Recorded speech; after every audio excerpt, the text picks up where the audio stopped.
अस्सलाम वालेकुम दोस्तों। आज हम बात करेंगे बोलीविया के वीज़े के हवाले से।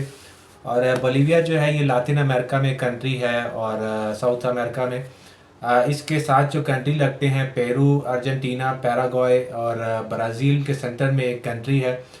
इसका ई वीज़ा है पाकिस्तानियों के लिए। तो काफ़ी सारे दोस्त सवालात कर रहे थे कि ये ई वीज़ा कैसे अप्लाई होगा, इसके लिए कौन कौन से डॉक्यूमेंट्स की ज़रूरत है और कितने परसेंट चांस होता है कि आपका वीज़ा अप्रूव हो या ना हो। ठीक है, तो इंशाल्लाह आज की वीडियो में इसी बारे से हम बात करेंगे। मेरा नाम अब्दुल हसीब है, ट्रैवल के हवाले से इंफॉर्मेशन देता रहता हूँ। आप दोस्तों से पहले गुजारिश कि मेरे चैनल को सब्सक्राइब करें, लाइक करें, मज़ीद दोस्तों के साथ शेयर किया करें ताकि उन तक भी ये मालूमात पहुँच सके। हमेशा की तरह ज़्यादा टाइम नहीं लूँगा, आपको कुछ मुख्तसर बातें करेंगे। सबसे पहले स्टार्ट करते हैं जी। ई वीज़ा क्या होता है? इलेक्ट्रॉनिक वीज़ा होता है जो आप अपने मुल्क से, अपने घर से बैठ के ख़ुद भी अप्लाई कर सकते हैं अगर आप पढ़े लिखे हैं, अगर आपके पास डॉक्यूमेंट्स पूरे हैं। ठीक है, तो आप एक ऑनलाइन एप्लीकेशन होती है उस पर जाएंगे, आप अपना डाटा सारा उसमें इंटर करेंगे, अपने डॉक्यूमेंट्स अपलोड करेंगे तो आपका वीज़ा अप्लाई हो जाएगा। ठीक है, तो ई वीज़ा उसी को कहते हैं, इलेक्ट्रॉनिक वीज़ा। एक पेपर वीज़ा आपको मेल में मिल जाता है। ठीक है, आपको एम्बेसी जाने की या कहीं पे जाने की ज़रूरत नहीं होती।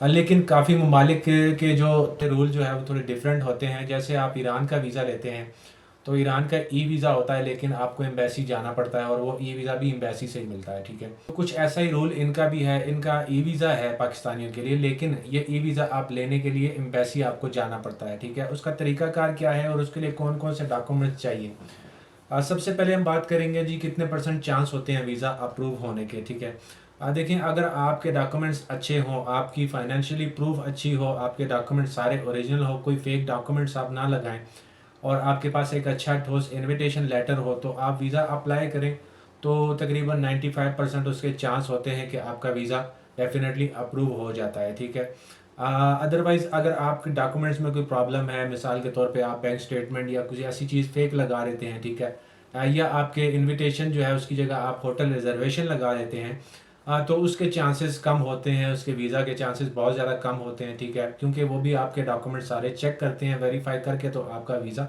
अप्रूव होता है। ठीक है, क्योंकि काफ़ी सारे लोग ये सोचते हैं कि जी ई वीज़ा है और ये इलेक्ट्रॉनिक होता है, आप डॉक्यूमेंट्स कोई भी अपलोड कर लें तो आपका वीज़ा अप्रूव हो जाएगा, लेकिन ऐसे नहीं होता।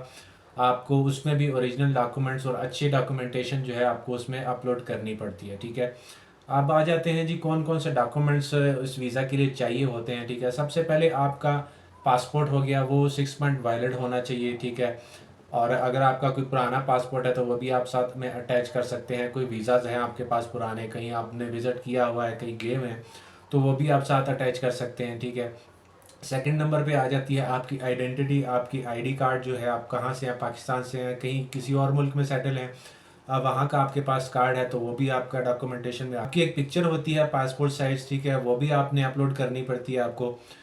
उसके बाद आपका एक ट्रैवल प्लान होता है कि आपने इस कंट्री में जाना है, कौन सी डेट को जाना है और कहाँ कहाँ आपने विज़िट करना है। ठीक है, और कौन कौन सी जगह पे आपने स्टे करना है, कितने दिन आपने स्टे करना है, ये पूरा एक प्लान होता है, ट्रैवल प्लान। ठीक है, वो आपने लाजमी बनाना होता है। ठीक है, वो साथ में आपने अटैच करना, वो भी आपने अपलोड करना है। ठीक है, उसके बाद आ जाती है जी आपकी फाइनेंशियली प्रूफ, ये बहुत ज़्यादा लाजमी है। ठीक है, और इसी से आपका प्रूफ होता है कि आपके पास कितने पैसे हैं, आपकी पोजीशन क्या है, आप इस मुल्क में ट्रैवल कर सकते हैं या नहीं कर सकते। तो ये बात बहुत ज़्यादा ध्यान में रखिएगा, क्योंकि हम नॉर्मली कुछ ऐसे ममालिक होते हैं जहाँ पे हम 10-15 लाख या 20 लाख रुपए की स्टेटमेंट लगा देते हैं और हम कहते हैं कि जी ये हमारा वीज़ा अप्रूव हो जाएगा, क्योंकि ये दूर का मुल्क है। यहाँ पे अगर आप आते हैं तो तकरीबन आपकी टिकट जो है कम से कम $3,3500 की बनती है। ठीक है, तो आपने इस चीज़ों का ख़ास ख्याल रखना है कि आपने फाइनेंशियली प्रूफ अपनी ऐसी लगानी है कि उनको ज़ाहिर हो कि भाई ठीक है ये बंदा